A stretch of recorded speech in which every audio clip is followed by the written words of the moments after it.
Good morning everyone. So now magpasunod na sa bagong nga topic which is General Principle Law or atong isgotan is about sa international law. So lesson objective, after this lesson you shall be able to understand the basic principle of international law. Number 2, determine the international law customs and obligation. And lastly is understand the full concept of treaties. And definition of terms no, ato may ba sa iwan na natin yun. So now let's proceed to the international and national law. When we say international law, it regulates relation of state and international persons. It is derived from treaties, international customs, and general principle of law. Okay, when we say international law, it is essentially a legal regulation of between state to between state. The prefix inter, okay, the prefix inter, it suggests that that is the law between the state, not what we call that, not derived, not the law which derived from the sovereignty of the state. Okay, pero kung sabi na international, di ba, pag we say inter, di ba, kay all world na lang, tapos pag may extra, is within lang, intra, sa din sa nilang kapag we say inter, all. Pero kung sabi na international law, well, perhaps let's start with what it's not. It's wala sa international law. Kaya ang international law is not a world law. Sige, sa inyo ang sabi ng international law.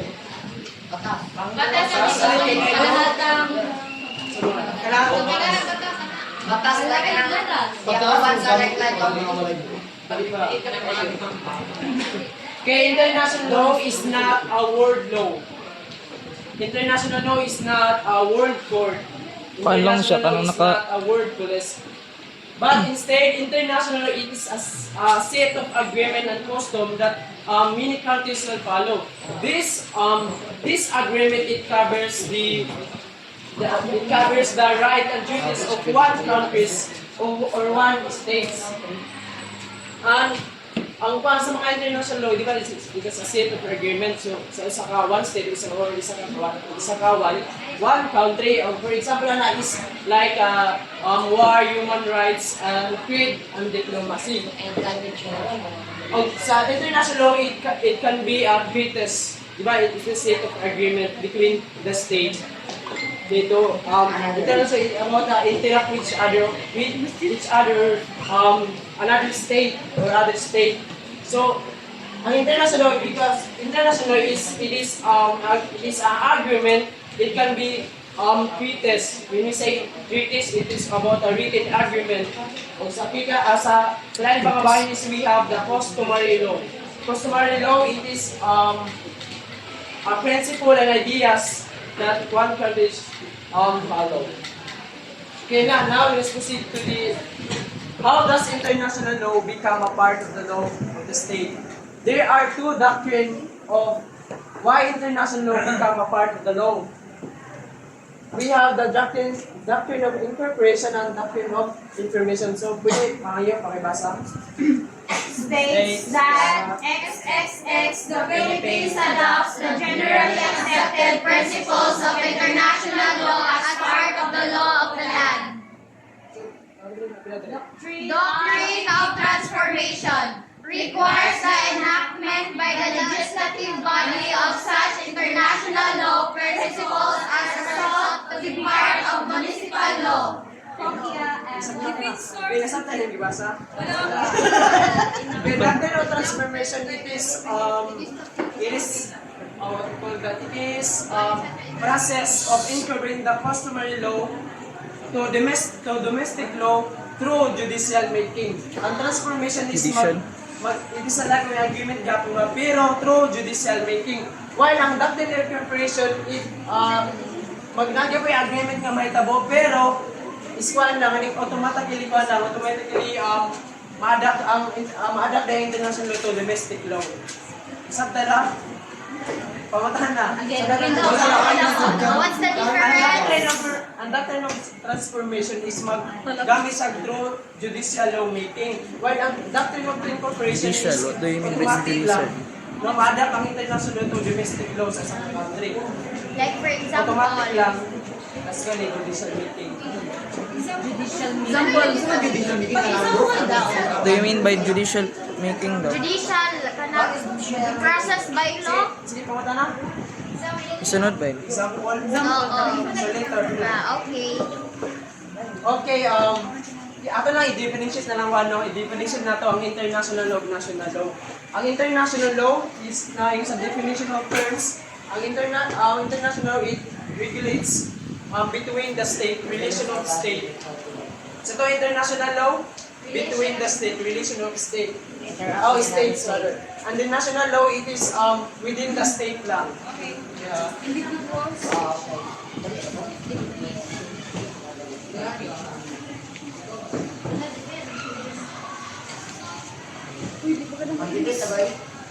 Between. Kasi kaliyan sa Within. ang international between the states, ang national law is within the states. So kung iba natin international versus national law. Okay, imagine nato. If kaning national law is nasa law nga human rights o kaning international is nasa nga human as a different law sa. So what if if someone is commit human crime, karon ang pangutana is asa siya mo gamit og law, asa siya magamit og national law, National law. Universal. sige ang Kung sa crime ang gi-commit. if someone has commit crime, asa siya mag-subject, asa siya mag-marry sa national law. Within lang. Within. Human crime. Within lang. National law. Depends ko if naka sa mong country, we use to national law. If naka sa lain country, manang mo use to international law based na silang kan. Did I understand? Okay. Pwede ko kay Duterte, remember nga katong sa extrajudicial killing nga ni apil kuanto siya national law pero kay murag grabe naman gyud ang patay so may i-apil na pod ang international law ato nga time. Depende na sa country kung i-apply na nila ang law sa international or sa national. Yes, it depends. Pero according to principle of sovereignty, the national law it has own authority or legal authority. So with this own authority, within own territory. Ang international law is can't intervene. Hindi siya makabuo sa national law. So pero it depends. Pero ang international law is maghatag siya physical example. Pares bitaw sa kanang mga one country FWs. or one state shall follow. Bitayon sila. Tapos ikaw po. Authority pero same ra og gi-impose nga law ang international o ang Depends on sa country. It depends. Depends gani pero same ra pag gi-impose. Like for example, na human crime pero same ra gi-impose nga law ang international o ang national. Pero dili ka pang hilabot ang international. Dili kalabot. Within raman. Mas ang ingon na yung subjects ko sa within kay ang national law is naman sa continuous sa within Nation. Dili makabuhat ang international law pero Gawas man sila. Pero ang international law is pwede siya maghatag typical example. That country or one state shall follow. What if ang isa ka person taga iwali siya ng state ako sa lain siya Oh. na lugar na kabuhat to. O ganitong i-point ganina. International law. Kasi dito ara gusto sa kanya kung Dito ra siya. sa mga lugar. Katulad ba na lugar ang kumasi? Oo. Kung pwede ka sa magamit sa international law. Okay. Sinasabtan na ang ban sa kaliyan sa international law, national law. Between state, international law. Ang balik ko ng international law, it is about the agreement or custom of between state. For example, the international law is isa ay makatag sa example sa international law. Diba? It is a set of agreement between state or one countries to other countries. Example na Kaya na agreement ba between sa another nga country? Sa China o sa kan? Katong Scarborough Shoal. Sa China. Umaga.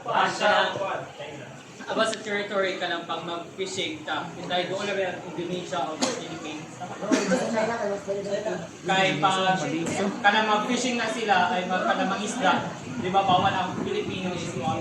mulapas dito sa Indonesian territory. Kay na ay international law. Yes. Si Rodel. Example lang sa kanang mga OFW nga sa kanang Philippines nga mga OFWs nga tuwa sa Saudi Arabia. Naay agreement anang atong president nga is na ay kibali mahitabo nga lain sa atong mga Filipinos dito na sila agreement nga murag dili mayo nga pwede sila pakasuhan or something ana. Ambot na ko kapil ba siya pero ako paminaw lang na ako ha sa I think one of the example of international law is kanitong sa World Bank where ang one country magkalisod or mag-need sila og money makautang sila sa kadtong nga bangko sa World Bank, di ba? Di lang po lang sa country kundi tanan country makautang dito aden ato na siya, di ba? I think Like katong sa ako bitaw way back in COVID-19, like katong pabitong sa tunod organization dire. Di ba Anang katong ikuan jud nila tanan na need magkuan ng vaccine para makuha ng kuan kanang makuha ta sa COVID.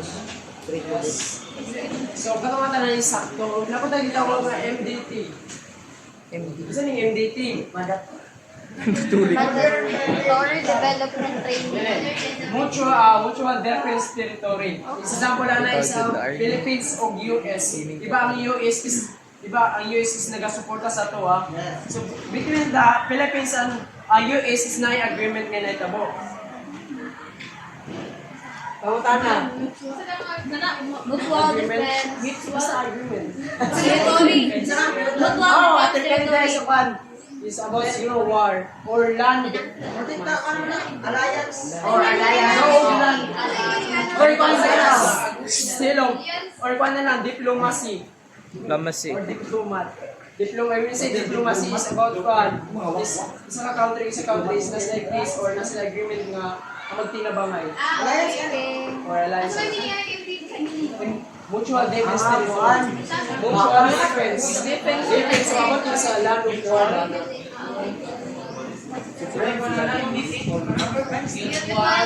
Mutual defense territory.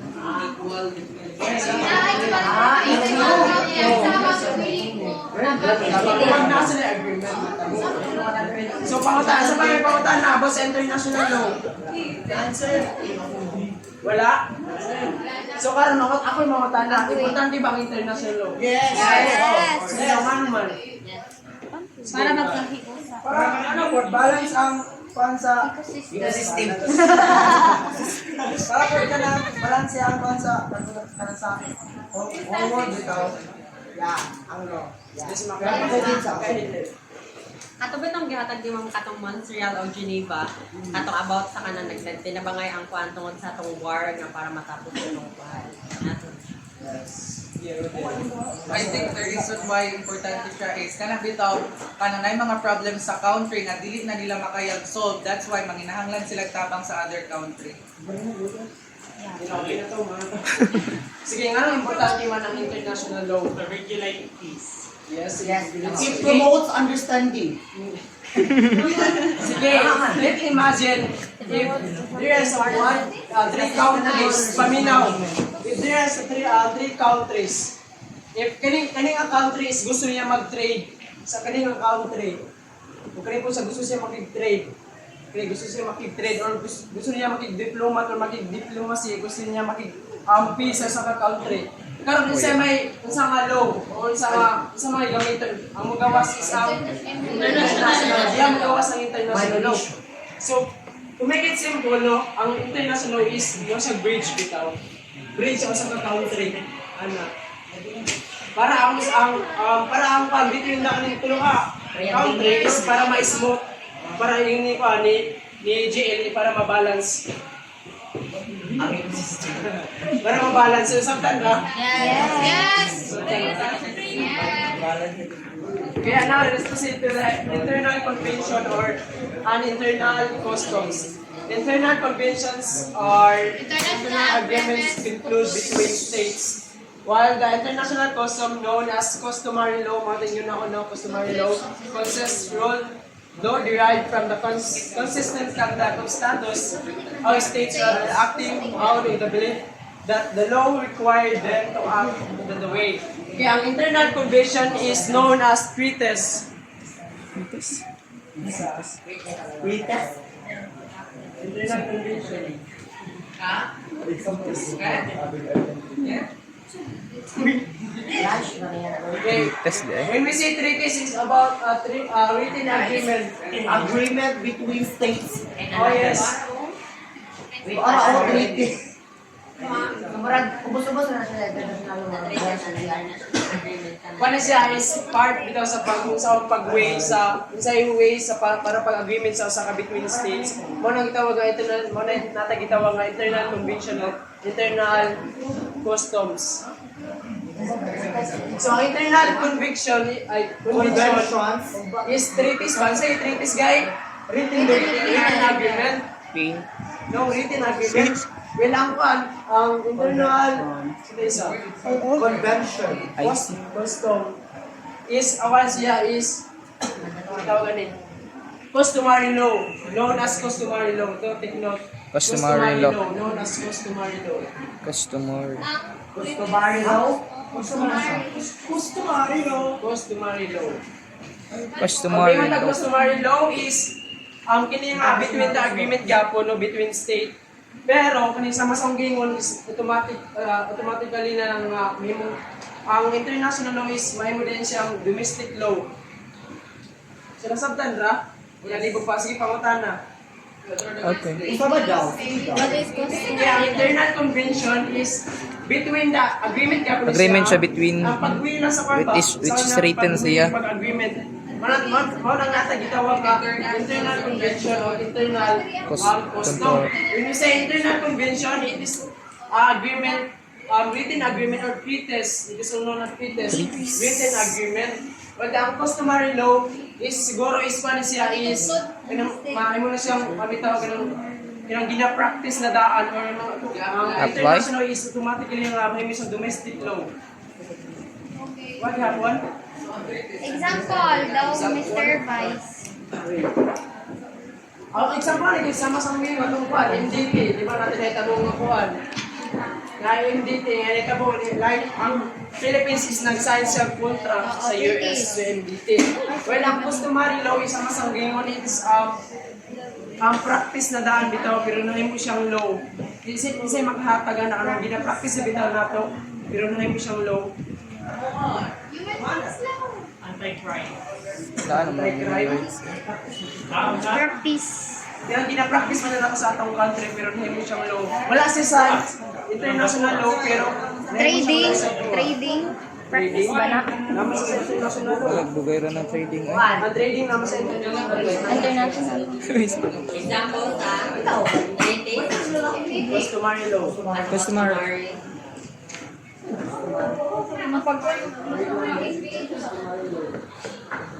Parang murag naanda na tuloy, Aldoy nga. O pero hindi siyang law.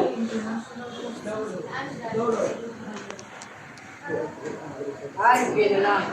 Sa international convention, MDT sa international convention na agreement ganito mo. Like nag-sign bitaw na. For example, nag-sign o contract ang Philippines sa US, may nito mo nga written agreement. Sunod ba? Ang written agreement. sige bale, sa customary is, dili siya, ingon niya ka ng sign. Di sa yung mga written Philippines agreement. John, pero na siya sa pamilya ko, mga inana. Oh. Pare, ang example niya is din ang mga heirs bitaw, ang kumamatay na ang kato ang tagya ng ayuta, is ipasa niya sa kwan. Kaya mamaman niya custom yun na anak na nila.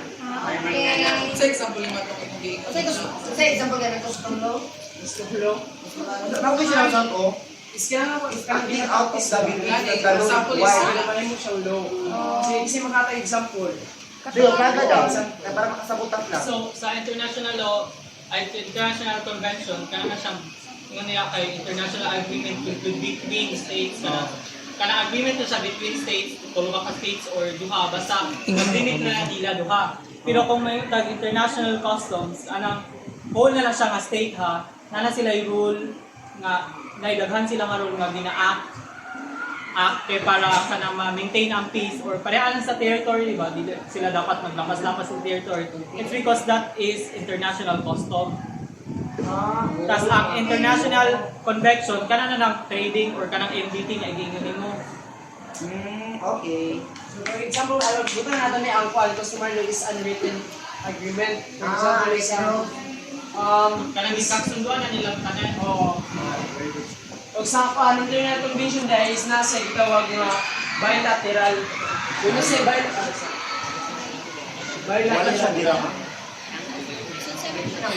Ang bilateral is kuhan sa agreement between two or more countries mo gitawag sa bilateral. Kung naman tayo multilateral. Sibiran na sa mga sibiran countries o kuya two or more.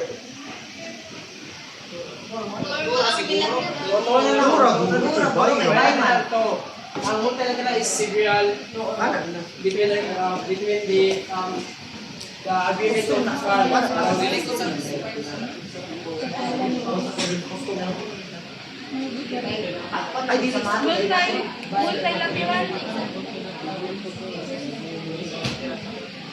sa kuan, sa internal customs na pagkisulat ka lang, no?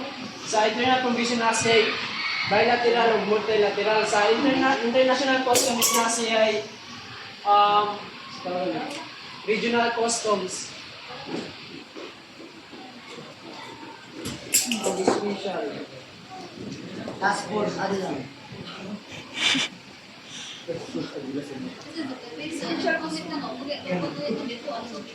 Ang regional customs is a practice among state within a particular area of the world.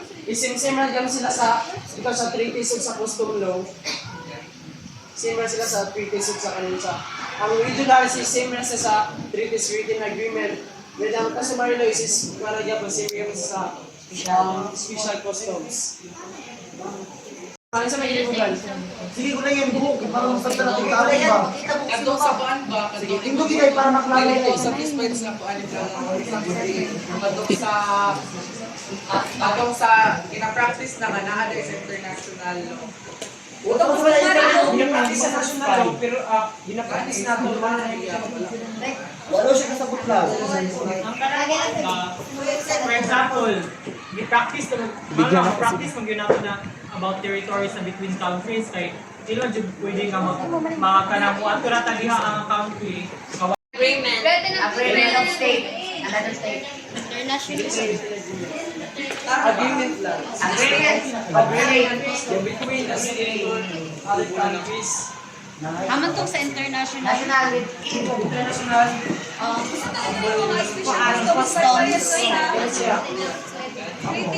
customs, regional o specific, Special. special.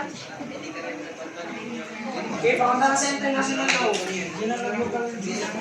Pakunta na sa international law. Questions daw regarding sa international law.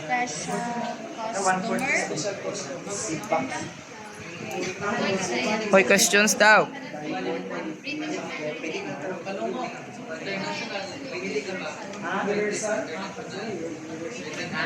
Parang siguro international law. Duman na lang kabuok na duman sila ka-reporter. Bakit? Bawal sa isa ba? So, wala ka uta na? Wala na. Wala naman, wala may nangutan na. So, the rest is, okay, ang the rest is si Monica na Oy, ang pangutanan niya. Pangutan na sa mo. Universal law. National. Against the light, hindi kayo. So, ang international is between state lang. Between state. Ang national is within the state lang. Oh. Mr. Vice, ang example sa international conventions na kay bilateral, Ang bilateral is between two state or countries na agreement. Well, ang multilateral is real like the UN. Ano ba to? UN. unya ang kanang international customs na ang example. United Nations, di ba? Daga na kayo na sila ng mga countries nila. So, sa bagay pangutana, Questions. wala na.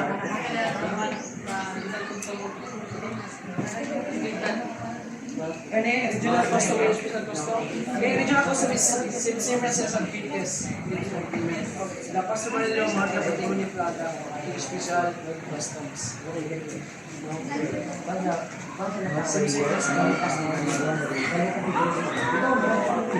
Sige, wala yung pangutan na? Sige na, proceed na sa next supporter.